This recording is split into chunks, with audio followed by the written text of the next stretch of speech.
குரு அடி போற்றி. ஸ்ரீ பாலசுப்பிரமணியர் அருளால் ஆன்மீக அன்பர்கள், நேயர்கள், ஜோதிட அன்பர்கள் அனைவருக்கும் அன்பான வணக்கங்கள். நான் உங்கள் வாழ்க வளமுடன் ஜோதிடர் ஸ்ரீ குரு சுந்தர வடிவி. 2024 ஆங்கில புத்தாண்டு பலன் அப்படிங்கிறது இப்போ நம்ம கொடுக்க போகிறோம்.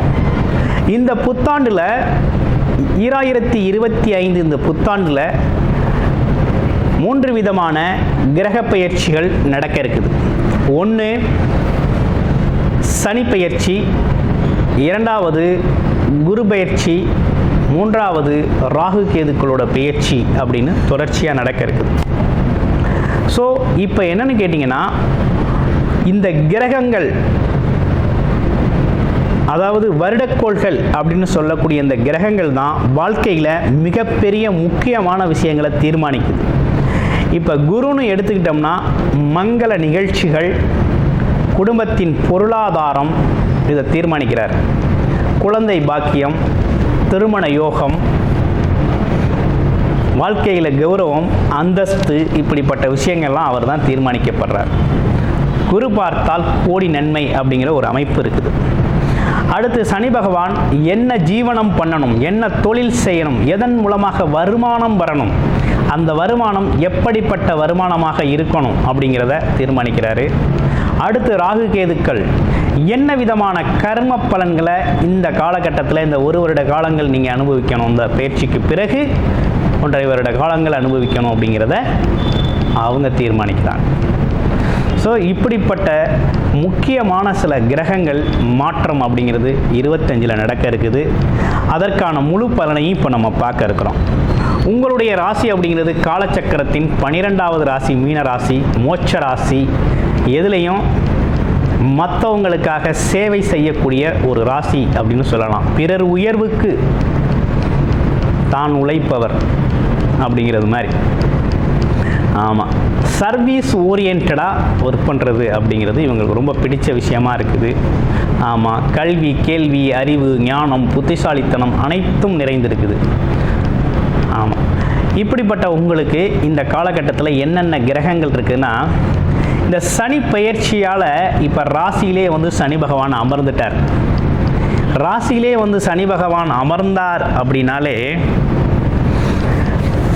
இப்போ சனி பகவான் ராசியில் வந்து அமர்ந்துட்டார் அப்படின்னா ஜென்மச்சனி. ஜென்மச்சனினா என்ன மாதிரி அமைப்பை கொடுக்குது அப்படின்னா, உடல் ஆரோக்கியத்தில் நீங்கள் கவனமாக இருக்கணும், உழைப்பை தீர்மானிக்கணும், உடல் சார்ந்த உழைப்பை தீர்மானிக்கணும், உழைக்க தயாராக இருக்கணும், உழைப்பை முன்னிறுத்தி போகணும், உண்மையை பேசணும், சொன்ன சொல்படி நடந்துக்கணும் அப்படிங்கிறது மாதிரி எதிர்பார்ப்பு உடையது தான் இந்த சனி. ஆமாம், நீதி, நேர்மை, நியாயம், உண்மை, தர்மம், இப்படிப்பட்ட விஷயங்கள்லாம் கடைபிடிக்கணும். ஆமாம், உடல் உழைப்பை செலுத்தணும். அதே நேரத்தில் முதியவர்கள், வயதானவர்கள், இவங்களுக்கெல்லாம் உங்களால் முடிஞ்ச உதவியை செய்யுங்க.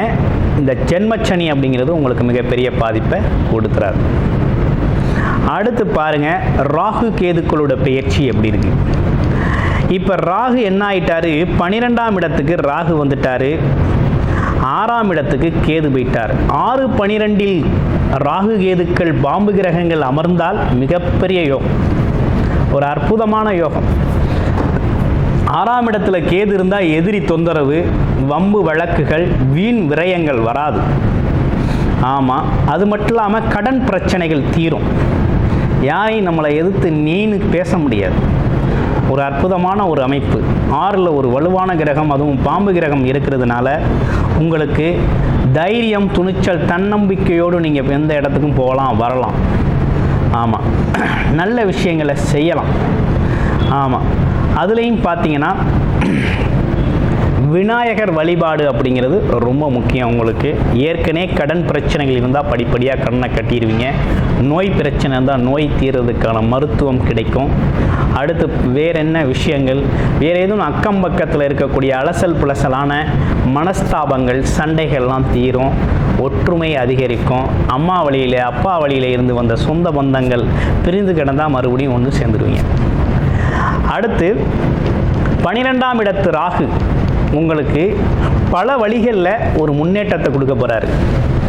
எப்படின்னா, வெளிநாடு வெளியூர் சார்ந்த விஷயங்கள், மக்கள் தொடர்பில் இருக்கக்கூடிய பல்வேறு விதமான தொழில்கள், ஏற்றுமதி இறக்குமதி தொழில்களில் இருக்கிறவங்க, மார்க்கெட்டிங்கில் இருக்கிறவங்க, சேல்ஸில் இருக்கிறவங்க, இவங்களுக்கெல்லாம் மிகப்பெரிய முன்னேற்றத்தை கொடுக்க போகிறார் இந்த ராகு. இந்த 12ஆம் இடத்தில் இருக்கக்கூடிய ராகு பயணத்தால் மிகப்பெரிய வெற்றியை தருவார். ஆமாம், பயணம் சார்ந்த விஷயங்களில் லாபம் தருவார். இடம் விட்டு இடம் மாறி ஒர்க் பண்ணுறது, வேலை பார்க்குறது, தொழிலுக்காக வேலைக்காக போகிறது, டிரான்ஸ்ஃபரில் போகிறது, இப்படிப்பட்ட விஷயங்கள்லாம் ரொம்ப நல்லாயிருக்கும். அதே நேரத்தில் முகம் தெரியாத அன்பர்கள் உதவி செய்வாங்க. இன்னொரு விஷயமும் உண்டு. என்னன்னா, ராகு பேராசையை கொடுப்பாரு. பேராசையில் மூழ்கிடக்கூடாது.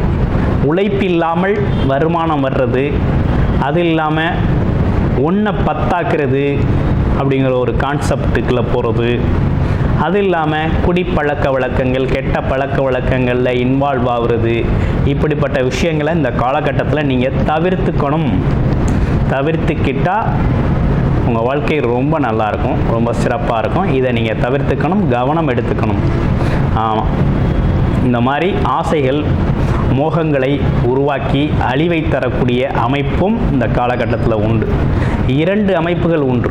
ஒன்று, வேலை தொழில் வருமானம் சார்ந்து போகிறவங்களுக்கு அதோட முன்னேற்றம் இருக்குது. இது சார்ந்து போகிறவங்களுக்கு இதில் பின்னடைவு இருக்குது. அதனால் நல்ல விஷயங்களை தேர்வு பண்ணி முயற்சி எடுங்க. அடுத்து குரு பார்வை. குரு பாருங்க, உங்களுடைய ராசிக்கு 4ஆம் இடத்துல, ராசிநாதன் 4ஆம் இடத்துல நல்லா பலமாக இருக்கிறார். அவரோட பார்வை அப்படிங்கிறது எப்படி இருக்குது அப்படின்னு பார்த்தீங்கன்னா, அவரோட பார்வை அப்படிங்கிறது 8, 10, 12ஆம் இடங்களை பார்க்குறார். குரு பார்க்க கோடி நன்மை. 8ஆம் இடத்தை பார்க்குறாரு. திடீர் அதிர்ஷ்டங்களை கொடுக்குறாரு. பயணத்தை கொடுக்குறாரு. பயணத்தின் மூலமாக வருமானம் லாபத்தை கொடுக்குறாரு. 10ஆம் இடத்தை பார்க்குறாரு. பதவி உயர்வு, பட்டங்கள், கௌரவம், அந்தஸ்து, இப்படிப்பட்ட விஷயங்களை உருவாக்குறாரு. தொழிலில் ஒரு முன்னேற்றத்தை கொடுக்குறாரு. புதிய வாய்ப்புகளை கொடுக்கிறாரு. புதிய வியாபார யுக்திகளை அறிமுகம் செய்கிறாரு. பல்வேறு விதமான தொழில் வாய்ப்புகள், தொழிலில் ஒரு முன்னேற்றம், பெரும் பொருளாதாரத்தை ஈட்டுவதற்கான உதவிகள் அனைத்தும் இங்கே கிடைக்குது. ஆமாம், நல்ல யோகத்தை கொடுக்குறார். தொழில் யோகத்தை கொடுக்குறார். இந்த காலகட்டத்தில் ஒரு புது தொழில் தொடங்கணும், தொழில் மூலமாக ஒரு பெரிய முன்னேற்றம் அடையணும் அப்படின்னா ராசிநாதன் ராசியே பார்க்குறாரு. அப்போ உங்களுக்கு ராசிநாதன் யார்? குரு தான். 10ஆம் அதிபதியும் குரு தான். அப்போ இந்த காலகட்டத்தில் அவரோட இடத்தை பார்க்கறதுனால, அவரோட பார்வைக்கு மிகப்பெரிய சிறப்பு இருக்குது. அப்படிங்கிறதுனால ஒரு புது தொழில் தொடங்கணும், நீண்ட நாளாக ஒரு வேலை தெரியும், தொழிலாக பண்ணணும்னா பண்ணுங்கள். இல்லை ஏற்கனவே தொழில் தொடங்கணும்னு ஆசைப்பட்டுக்கிட்டு இருக்கேன் அப்படின்னா தாராளமாக அந்த தொழிலை தொடங்கி செய்யுங்க. ஆமாம், எந்த தொழிலை செஞ்சாலும் அந்த தொழிலில் ஒரு அறத்தோடு செய்யுங்க. ஆமாம், அந்த தொழிலில் உங்களோட சக்ஸஸ் ஃபார்முலாவோட ஆரம்பிங்க. தாராளமாக வெற்றி அடையலாம். இது உங்களுக்கான வாய்ப்பு, உங்களுக்கான நேரம். வேலை, தொழில் வியாபாரம் தொடங்குவதற்கான அருமையான ஒரு அமைப்பு அப்படிங்கிறது இந்த வருஷத்தில் உருவாகியிருக்கு. சக்ஸஸ்ஃபுல்லாக முன்னேறலாம். 12ஆம் இடத்தை பார்க்குறாரு. வெளிநாடு வெளியூர் பயணங்கள், ஒப்பந்தங்களாக போகிறது, எக்ஸ்போர்ட் பிஸ்னஸ் பண்ணுறது, அதே போல் பார்த்தீங்கன்னா போக்குவரத்து துறையில் ஒர்க் பண்ணுற அனைவருக்குமே மிகப்பெரிய முன்னேற்றத்தை கொடுக்கக்கூடிய காலகட்டமாக இருக்குது. டிரான்ஸ்போர்ட் தொழில்களில் இருக்கிறவங்க, ஆமாம், பயணத் தொழில்கள் அனைத்துமே மிகப்பெரிய முன்னேற்றம் தரக்கூடிய காலகட்டமாகவும் இருக்குது. ஆக மொத்தத்தில் மீனராசி அன்பர்களுக்கு இந்த காலகட்டம் அப்படிங்கிறது மிகப்பெரிய நன்மைகளை தரக்கூடிய பொற்காலமாக அமைஞ்சிருக்கு. பொருளாதார முன்னேற்றம், தொழில் வளர்ச்சி, வருமானம், ஆமாம், பயணங்கள், வெளிநாடு யோகம் அப்படின்னு பல்வேறு விதமான யோகங்களை கொடுக்கக்கூடிய அற்புதமான வருடமாக இந்த வருடம் இந்த 3 விதமான கிரக பயிற்சிகளால் மிகப்பெரிய முன்னேற்றத்தை நீங்கள் சந்திக்கக்கூடிய அனைத்து வாய்ப்புகளும் இந்த கோச்சார நிலைகளில் நிரம்பி இருக்குது. நன்றி, வணக்கம், வாழ்த்துக்கள்.